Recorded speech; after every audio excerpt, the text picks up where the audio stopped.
E quando a gente tem um contrato elaborado, a gente tem uma série de vantagens que são importantes para que o empreendedor entenda. Uma, você demonstra o profissionalismo e a seriedade do seu negócio.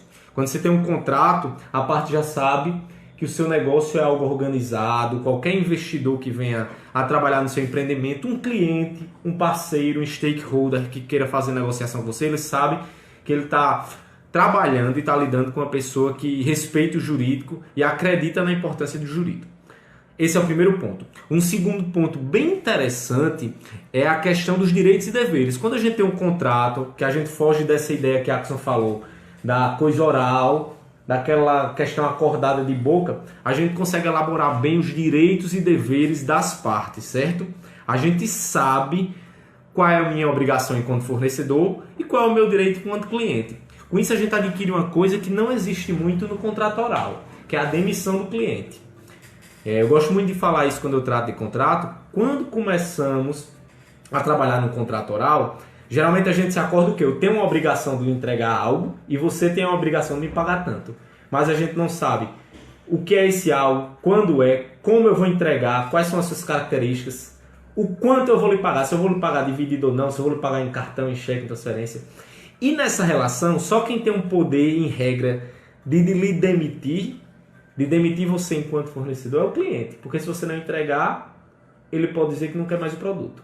Certo? E depois, se você precisar demitir ele, o que pode acontecer é o que? Você ficar sem receber seu pagamento. Quando a gente tem um contrato bem elaborado, a gente tem a possibilidade de demitir o cliente. Se o cliente não me fornecer uma documentação essencial, algum produto, algum serviço essencial para a elaboração da minha atividade, eu posso rescindir o meu contrato. Quando você tem um contrato formalizado, isso é possível. Quando você não tem, isso já fica bem difícil. Eu vou dar um exemplo claro aqui para vocês. Quem trabalha com elaboração de marketing. O cliente às vezes tem que passar para esse profissional uma série de informações que são essenciais para ele fazer a sua atividade, desenvolver a sua atividade. Para preparar, precisa passar logo para ele preparar a arte. Se você não prepara, não tem como você trabalhar. Se você não tem uma relação jurídica bem definida, você não pode demitir o seu cliente.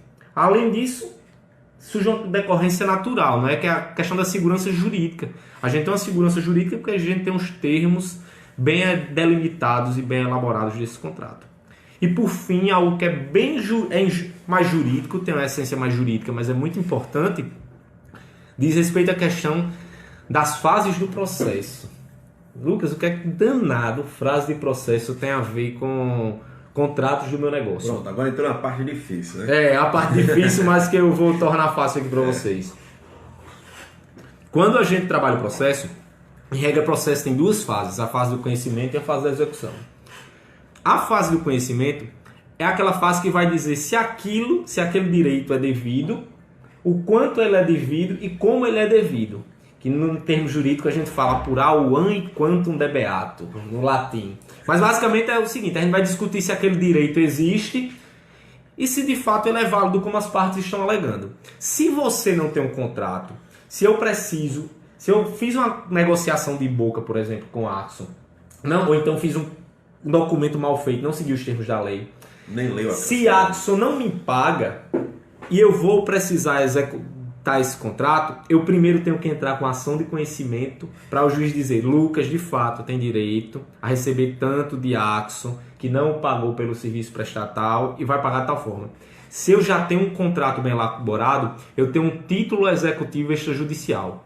Ou seja, eu passo toda essa fase processual de apresentar a inicial, de passar por audiência de conciliação, de passar por audiência de instrução, para depois ter uma sentença do juiz, que pode durar uma vida, já para fazer a execução.